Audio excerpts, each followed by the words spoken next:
There's actually a fire alarm going off. I was just going to say, I have no idea what is happening here. Let's wrap up. Point number 3. Let's do this. I'll give you this. I don't care. This, I'm sure it's not. Before the building burns down. Before the building. Point number 3 in there. Point number 3. Dig this.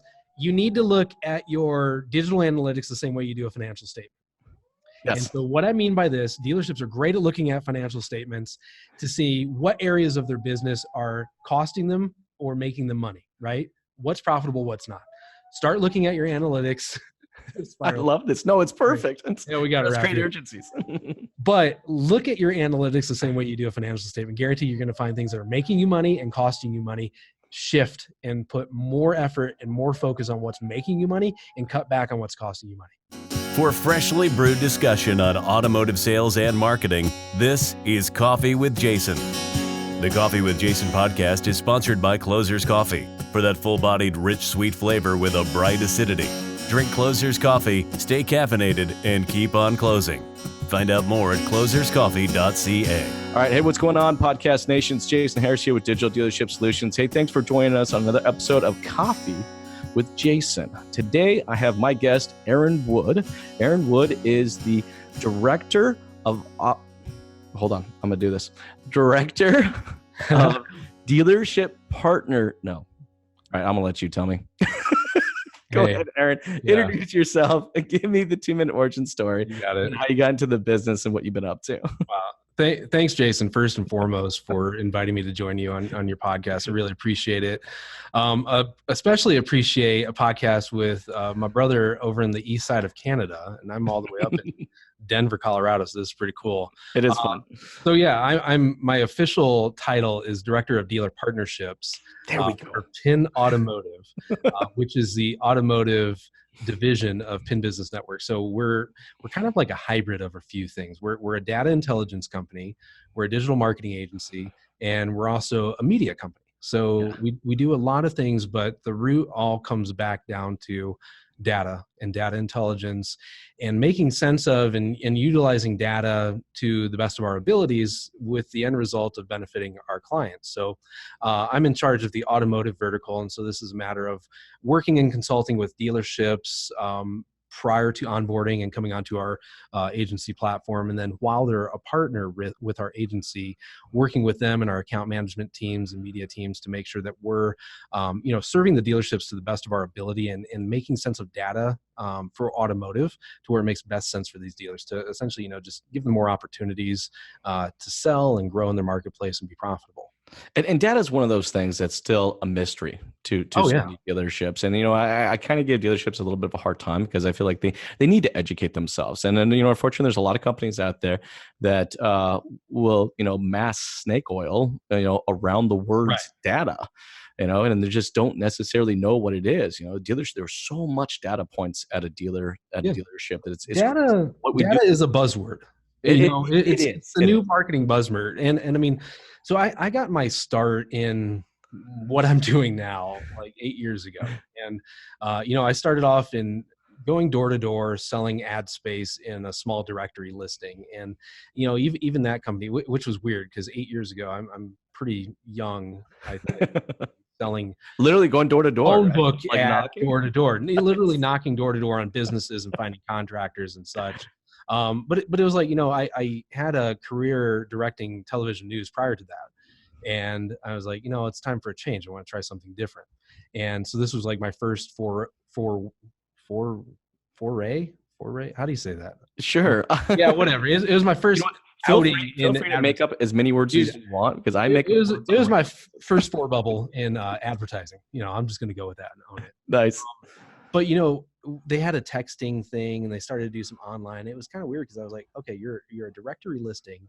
You're all about this phone book essentially, but you're adding in online ads and texting. And I'm like, okay, this is weird. Let's just get into something else. So I actually went back to the TV station that I worked at and started selling online advertising for the station and for station clients and building ad campaigns. And we had audience targeting, we had behavioral targeting, we had texting, all sorts of things beyond just the legacy product of placing ads on a TV website. Yeah. And it really intrigued me. I was like, man, this is so cool because it resonated with me because I consumed a lot of digital media. And I'm the audience, and now I'm able to take and communicate with a similar audience for clients. And I started working with some car dealerships, and it got interesting because I had no experience with automotive aside from just, buying vehicles or attempting to buy vehicles at dealerships. And I started working with some dealer clients, and it was so aggressive, because they're always baptism by fire. man, they're like, I want results tomorrow. Yes, 100%. And it's like, okay, great. And, I'd launch a campaign. 30 days later, they're like, you're fired. Wait, what? Anybody else I worked with, like I worked with optometrists that knew they would sign 12-month contracts and have massive success, and I'd sign with a car dealership, and 2 weeks in, they're like, our sales are down. You suck. I'm like, wait, hang on a second. Let's figure out what's actually going on. So fast forward a few years, continuing to work more and more with car dealerships to the point where I actually worked at a car dealership agency that worked with tier 2 dealer groups and also tier 3 individual dealerships. And from there, I actually jumped off and worked for a manufacturer. I worked for Mazda North America for a number of years and consulted with dealerships. And a big proponent of that was consulting with their advertising and kind of looking at, where are they spending money in the marketplace? How much are they spending on average to sell their vehicles? And coming up with ideas to help them do better in their marketplace. And a big thing when you work for the factory, you want to make sure that your dealers are selling, but they're selling within a certain geography. Sure. You're not worried if, this dealership on the west side of Denver is selling can sell effectively into the east side. You want to make sure that they're selling as effective into the west side of Denver as they possibly can. Yeah, you want that they own their market share. Right. I need to make sure that you own your market share, but each dealer is like, well, I need to sell 100 cars this month, and I'm going to sell 100 cars regardless. I don't care where this customer is coming from. And then what happens, when they go about this, you're facing margin compression, your dealership loyalty and customer retention starts going down because you're selling a vehicle to a customer who lives 45 minutes to an hour away because they drove you to get an extra $1,000 off, right? So it's like you're discounting yourself. You're running the clearance just to get volume when, realistically you could sell and make money without the volume. There is a way to hold higher gross. And I think this is where this data starts coming in. But, long story short, here I am today working at an agency, again, consulting with a number of dealerships, not just Mazda stores, but looking at the full picture because, and I even, and let me include this too. I spent time doing finance at a dealership. I spent time coming up with the sales process for a used dealership. So I kind of dipped my toes into a few different areas there. And, I kind of came to this realization, and maybe some people will discredit this or have negative things to say. I don't really care. You don't have to spend years in a dealership or in the industry to understand that something's broken. Sure. But the cool thing is that you have had some time, so right. You take an operational approach to the information you're putting out there, right? Yeah. I've gotten a peek behind the curtain. Yes. I've seen where things are broken. I see where things fall off, and so what intrigued me the most about the company that I'm a part of now is the data intelligence because, like I said, it's a buzzword. Everybody has data intelligence, and I've got data. Okay, great. What are you going to do with this data? What the hell are you actually going to do? How do you use it? And what is the data? Help me understand it. And the thing is that dealers don't understand is you have so much data running in and out of your system, out of your website, out of your CRM, DMS. You have no idea what's actually in there. Even from a basic sense, just looking at equity mining, for example, dealerships have databases filled with customers who have previously purchased. What are you doing with it? What do you do with that information? And I think this is where it boils down to people and process. If you don't have a process in place to handle the information you have, you're not going to be successful with it. 100%. It comes down to process and then a total lack of strategy. Absolutely. I can give you all the data and all the information and tell you, hey, here are 500 customers that have purchased or leased a vehicle from you in the last 3 to 5 years. You've got some lessees, whatever, that are coming up for end of term, so you can pull them ahead, put them in the market. You've got people sitting on vehicles with equity, which is sometimes far and few between, depending on the brands that you. Depending on the brand, yeah, 100%. What are you doing with this? And these people are literally coming through your back door on a monthly basis. If you look through services, like these are customer paid ROs coming through, and this person's literally sitting on equity, and you don't have a process in place, you don't have a strategy, you don't have people there to actually do something with this to benefit your dealership. So I have a theory on that. Yeah, go ahead. Because, I 100% agree with you, but then I kind of ask my question, like, well, why the hell is that? Right. Why the hell don't we have a process for this? Why are we not utilizing this tremendous tool that's in our hands of understanding the data and how we, so I think what it comes down to is just a sheer lack of goals and objectives. Absolutely. It like, I'll walk into a dealership and I swear it's 2019. I've walked into, over my career, thousands of dealerships, and it's like, over the 15-year stretch, 18-year stretch, it's like, but I'll get the stupidest comment in the world when it comes to a goal and objective. Well, I want to sell more cars. Well, okay. No shit, Sherlock. All right. Okay. But let's get a little deeper. Or I want to service more cars. I want to sell more parts. It's like, and then they'll come up with some number, just like just some random number. Where'd you pull this out of? Where the hell did that come from? Right? Do you even think that's a possibility? And it's like, well, it's based on our inventory and what's coming in. So wait a second, your inventory is dictating, what your goal and objectives are going to be. Like, what? Why? Why? In what world? In what world would that be the case? What other industries operate like this? Literally pulling numbers out of your butt and saying, "Oh, I want to sell 50% more because I got all this crap." Because I ordered that many more cars this year. Yeah. Seriously, I'll get into some candid conversation about this, but it's like, why does your inventory dictate your plan? First off, what's your capacity? Can you scale and sell more with the staff you have? Do you have enough salespeople, or do you have enough service advisors or technicians? And a lot of times, I'll tell you this, I would say 80% or more of dealers are facing a technician shortage right now. Oh, 100%. And this is on the franchise dealer side. You don't have the capacity for more service, okay? Because you're at a position where you need more A and B techs, and you can't find them. So the marketplace is very limited with manufacturer certified technicians, but yet you want to grow in service. Well, how do you do that if you don't have the capacity to grow? Yeah, well, there is no strategy. We'll just continue to sit here and complain about it. All right, but we won't actually take any action to. Well, what are we doing to strategy, right? Come up with a strategy and fix it and come up with a plan. Same with sales.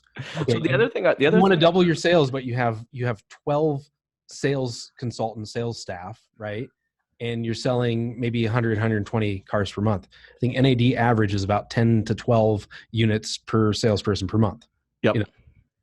Okay, how are you going to grow if you don't have enough people to actually handle, the increase in leads and growth? Well, how are you going to grow if you don't even know what you're going to grow with? Right. It's like we haven't taken the time to do that, right? So I feel like it's a lack of really spending time on very, very specific goals and objectives. And then the other part I find is what I call full Billy syndrome. Okay. And dealerships seem to struggle with full Billy syndrome. We're constantly talking about how much money we made, and very seldom ever talking about how much we left on the table. Right. Yeah. What's our lost opportunity? Yeah. It's like I walked into a dealership and they told me the closing ratio is 25%. And they're like, we're excited. They're beating their chest. Oh, we're 25%. I'm like, that's a good thing. There's not a professional athlete or sports team out there that would just be completely satisfied with this and not always be looking on how they can be better and develop out better processes and better people. It's just like it full belly syndrome. That's what I call it. Yeah, absolutely. And thinking about that, closing rate of 25%, it's like, why are you attracting crappy customers? Well, is that what it comes down to? You're attracting the wrong customers. It's strategy, lack of strategy. It's like, you got to sit down and you got to think, who's my customer and how do I attract them? And I use the word attract. So it's not just lead generate. You can generate leads all day long. That doesn't mean they're good. Yeah, no. Have leads. Put a scratch and save on your website, right? Yeah, absolutely.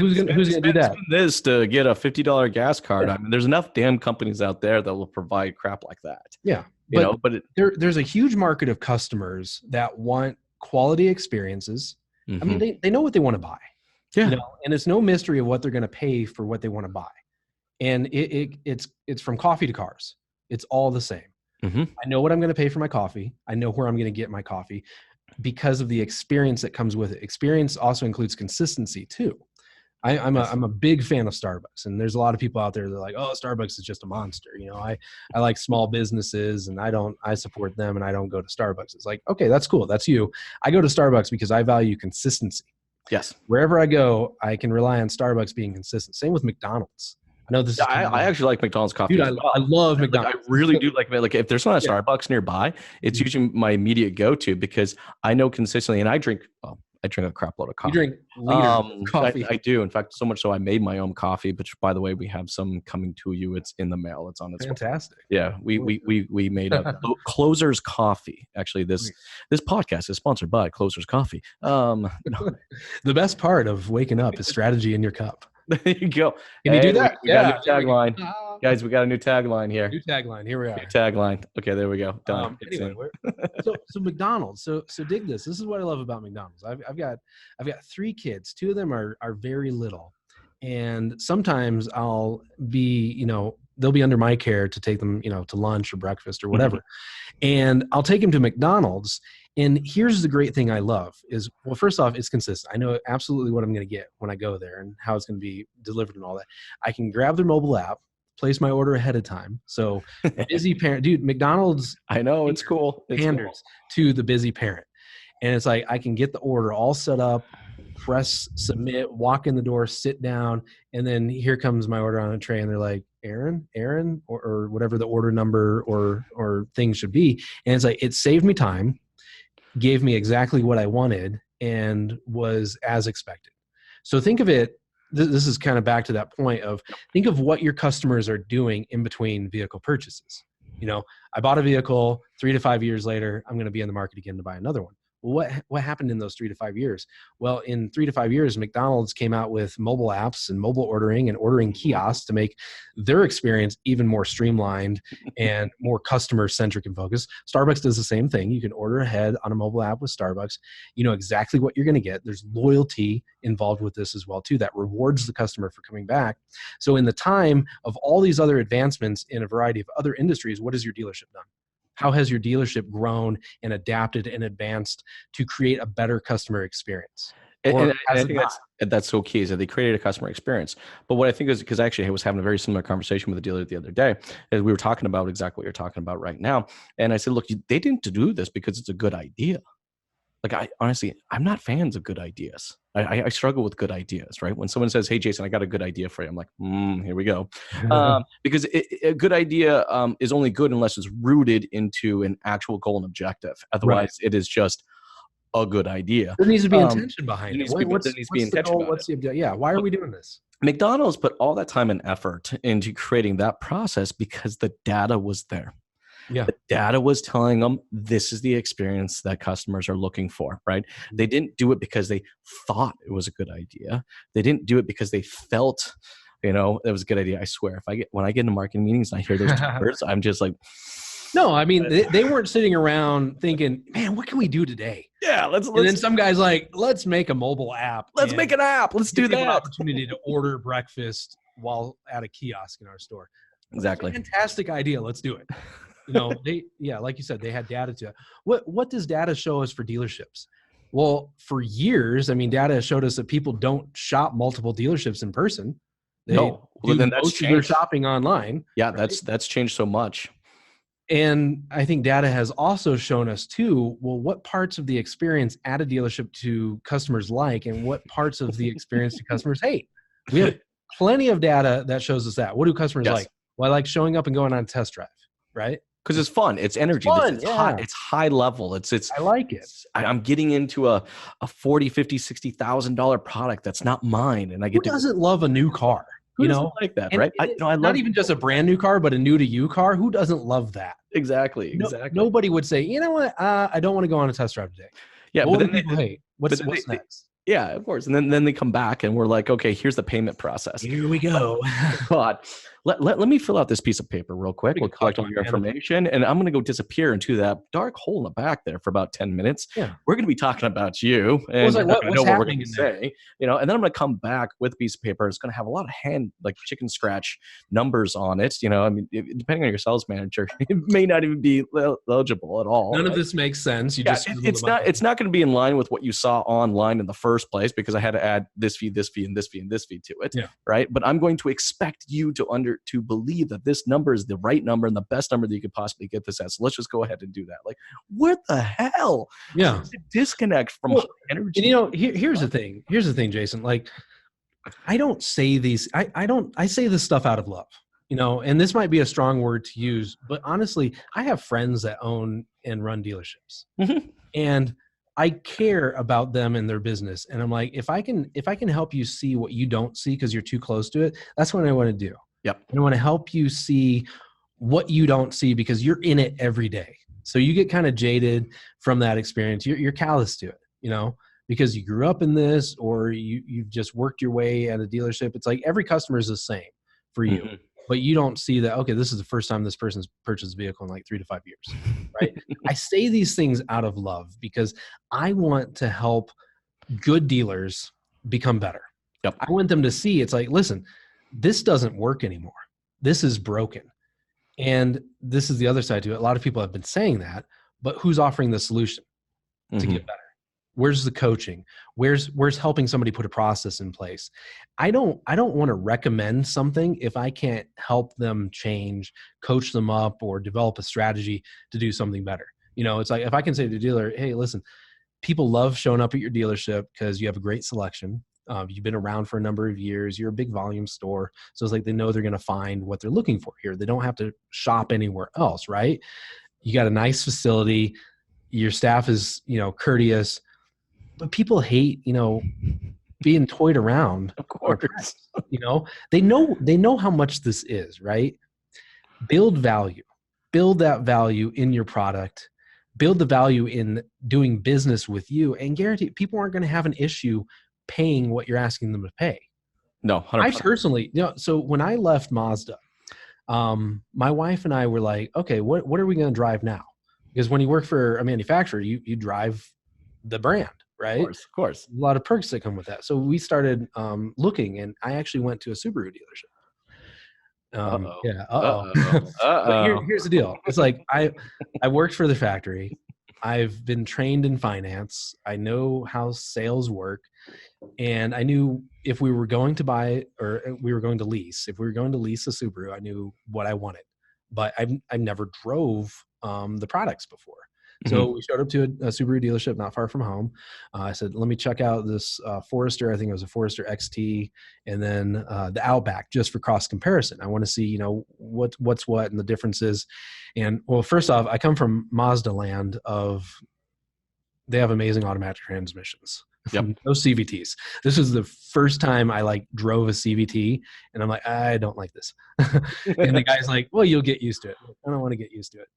That aside, so kind of narrowed it down. It's like, okay, well, if I'm going to get a Subaru, I'm not going to get the Outback. I'm going to get the Forester XT. It just was a better fit, better engine to it, and all that. So I'm like, all right, let's go. So looking at leasing, you know, here's where we're at tier wise. Should be like tier 1. We're going to put some money down, probably $350, $400 a month. Cool. And like, wow, okay, fantastic. Fill out the credit app and all that. Goes back to his manager, comes back. I look at the payment, $525. Like, excuse me? Like what? Did I stutter? Like, okay, so that's cool. Good try. Yep. What money factor are you using? What's going on in here? Because realistically, I think you should come in at about $350, $375. Right? Yeah, like the very little or almost no explanation of how they actually whatsoever. This is a number that just came out of some magic box. Yep, it is. It came out of a magic box. He's like, okay. And in addition, you're probably left there on your own, right? So I'm like sitting here looking at the guy, like you're me, and I'm looking at. He's like, okay, and then he then comes back again. Yep, and puts another paper in front of me. It's like $480. Okay, all right, cool. We're getting there. Bye. See ya. Yeah. Calls me later. He's like, hey, if I can get closer to like 350, I'm like, dude, you had your opportunity to get closer to 350 when we first sat down. And I said, all right, let's come up with 350. Just give me some explanation of what's going on here.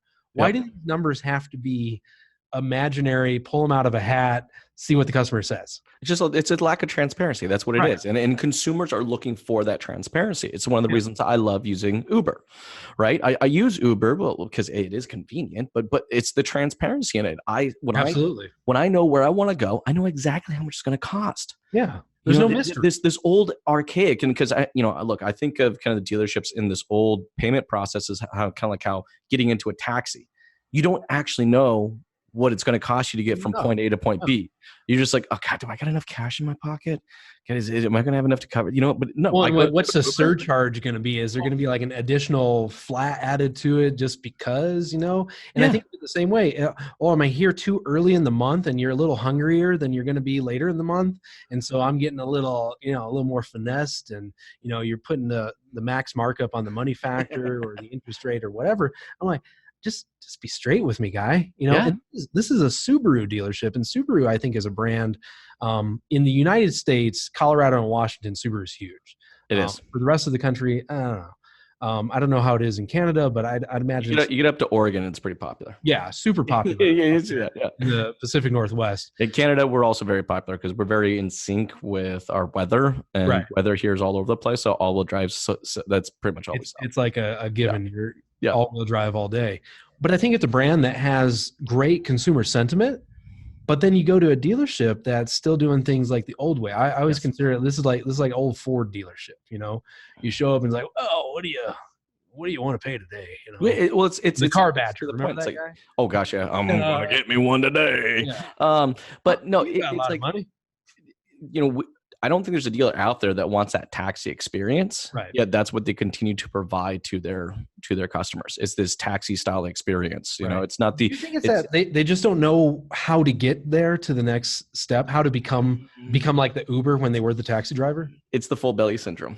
I still think it's a full belly syndrome. And then if you sprinkle in a mix of laziness, and so it's like I'm somewhat satisfied with what I'm able to achieve, and I don't really want to have to. I'm already working a shitload as it is right now. So for someone to come in and tell me that I'm gonna have to step up my process game, that means I'm gonna have to work this much harder to do that. It's kind of like F no.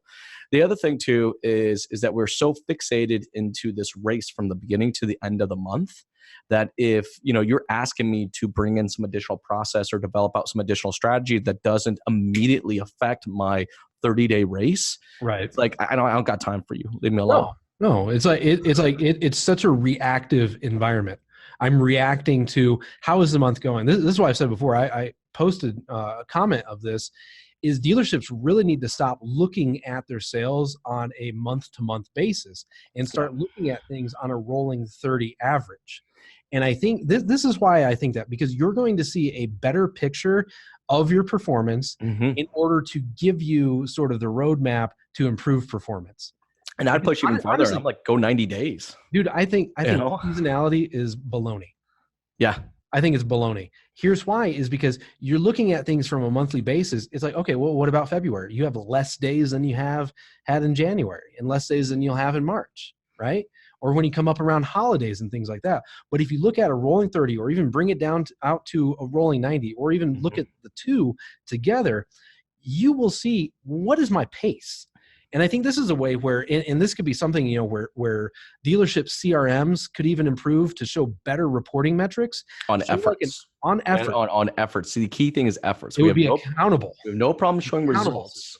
Yeah, we have these systems have no problem showing results, but it's like the efforts to get to the results, that would change things in a huge way. Look, are there more, yeah, I mean, look, in February, are there less people in market? Yeah, sure. Yeah. But that doesn't have to change your efforts. Your efforts still need to be consistent. It's like, does McDonald's sell less coffee some days? Sure it does. Yeah.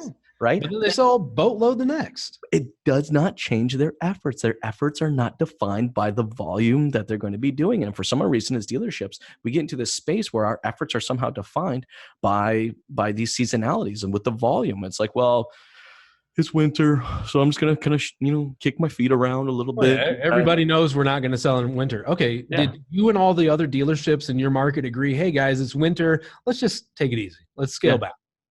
And then here's the other thing. It boils down to the lowest common denominator, right, where you're looking at individual sales consultants. I know stores where you'll have a guy sell 25 cars one month and then take off half the next month to come back in and sell 10 cars. And then – the old adage is like the booze money ran out. So now he's got to sell 25 more cars the next month.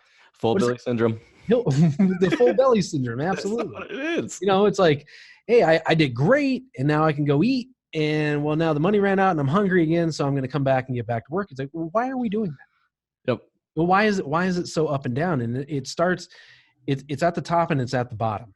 And it's like, if at the top, we're looking at things more of a consistent average of results, we can narrow it down to the bottom. Well, on an individual basis with sales consultants, you could even do this on the service side too, but let's just focus on the sales side. Individual sales consultants, well, let's have a daily average goal, or let's have a rolling 30-day or rolling 90-day average goal and reward based off of that. Not just a 1 month, hey, you sold, over 15, so you started getting minis and other bonuses on everything above 15 units, and you sold 25 units and you made bank that month, and you're good because you don't really want to make more than $5,000 on average per month, so you take off half the next month.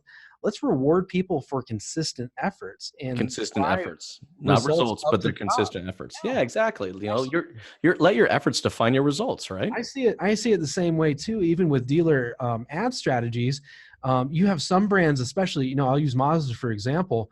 They will sell a crap load of CX-5s. Like that's a Mazda #1 seller. What about Mazda 3s? Okay, we'll sell some of those too. Okay, you also have a CX-9. You also have a CX-3. You also have a Mazda 6 and a MX-5 Miata. Well, what are you doing with all those? Well, we sell a bunch of CX-5s.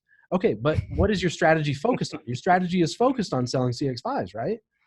At what point do you take, and again, turn that strategy into something that's accountable for selling all of your car lines? Yes. There is a way to do this. And any brand, look at Ford, F-150s are popular. You don't have to be a one-trick pony with F-150s. No, you don't. Be a CX-5 champion. You don't have to be a CRV dealer. You can be a Honda dealer. And you can sell all your Hondas. You can be a Toyota dealer and sell all your Toyotas. Same with Mazda, Ford, whatever. The fact is you got to look at that strategy and make it accountable for driving results across all car lines. And this is the problem. Dealers get short-sighted. They're like, well, we're doing great. We're selling. We're selling. We're selling CX-5s. We're selling cars. Come on. I don't need to go any further. I'm selling cars. What if you sold 2 more CX-9s a month? Yes. Okay. Well, yeah, then we double our CX-9 sales. Yeah. I mean, there's literally some dealers. It's a shame because the CX-9 is actually really, really nice. Super awesome. I've got one in my garage. My wife loves it. It's fantastic. But the problem is, the customers that buy them know about them because they've went and they've done the research and they found them. But here's the problem. You don't have enough dealers actually making customers, putting customers in the market. You have dealers kind of playing catch. They're waiting. They've got their hands out, the net ready to go. It's like, I'm just going to catch whoever's coming this way. And most of them are, just CX-5 customers. Well, they assume that the dealership, they also assume that that's their manufacturer's responsibility. Right. And that's not true at all. I mean, not in your area. Look, if your market penetration is only so much, all right, you need to generate more awareness around your CX-9. Look, if the Ford street down the street is consistently selling Explorers, all right, there's no reason why you shouldn't be able to consistently sell CX-9s. And you got to put people in the market. You got to put them into the market. Your brand, dealership's responsibility to do so. And look at it this way. I mean, what if there was no manufacturer? Are you still going to be in business? What if they took your franchise away? What if they say, hey, you're not a Honda dealership anymore? What are you going to do? Are you going to sell used cars still? Or are you just going to close up shop? Or what if the manufacturer says, we're not going to pay co-op anymore. We're not going to help you advertise. Yeah, exactly. You just call it quits and stop? I mean, who opens a business and says, you know what? I'm going to open a business. I'm going to stand here and I'm going to, my supplier is going to be responsible for generating me sales. Yeah, that's crazy. Who does that? No, nobody does. You have to build your brand. But for some reason in this industry we do. I don't know why. Right. I don't know. It's just other things, again, set out of love because I want to see change in the industry. Mm-hmm. I want to see dealerships succeed, especially, I mean, the market's up and down and, you can set your clock to it. It's going to be down this year. It's going to be down next year. It's going to level off.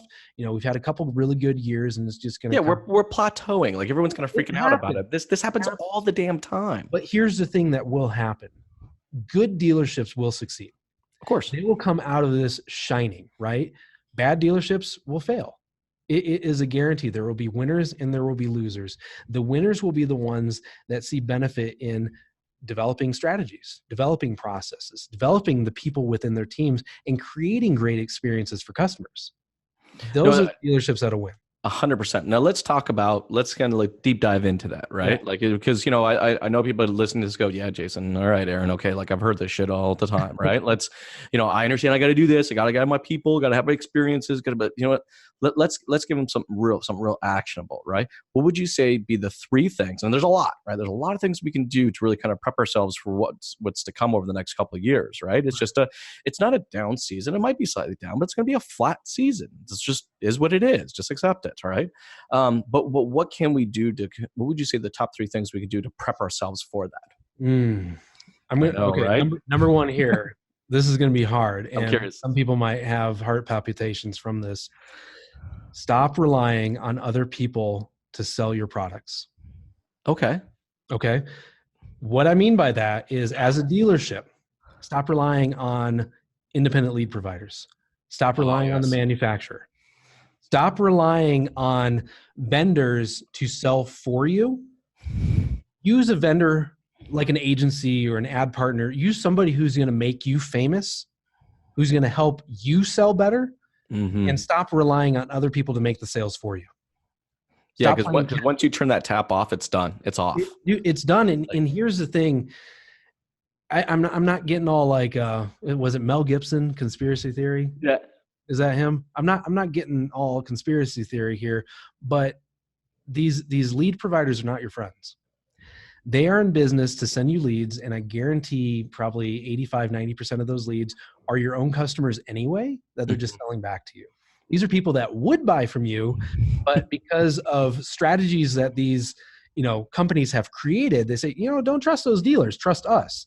And then all they do is just take that customer information, send it back to the dealership that they're telling customers not to trust anyway. So that's the problem. I don't even know if I have a number 2 and number 3, but that's probably the biggest one. That is the biggest problem. Stop relying on other people to sell for you. You need to create your own funnel. You Absolutely. Really do, right? You need to create your funnel. You need to create customers. You need to put customers in the marketplace, as opposed to waiting for customers or catching customers that are going to come your way via third parties or via the manufacturer. You have to put customers in the marketplace, educate them, overcome their objections earlier and more often in their online buyer journey or their customer journey, however it looks, and then continue that. So this might lead 1.5 to number 2 point, continue that internally. So this comes down to, you need to train your team on your strategy. This is who we are. This is how we speak to our customers. This is how we treat our customers. And this is a thing that I see a lot of dealerships lack, is having these huddles with their sales teams to align everybody with their strategy. Team alignment. Yeah. Team alignment is totally important in this industry. Here's what happens. Do you like Chick-fil-A? Okay. When you go to a Chick-fil-A, every time you go through there, it's my pleasure. My pleasure. Thank you. The language is always consistent. They have a cult atmosphere within Chick-fil-A. Every Chick-fil-A is the same.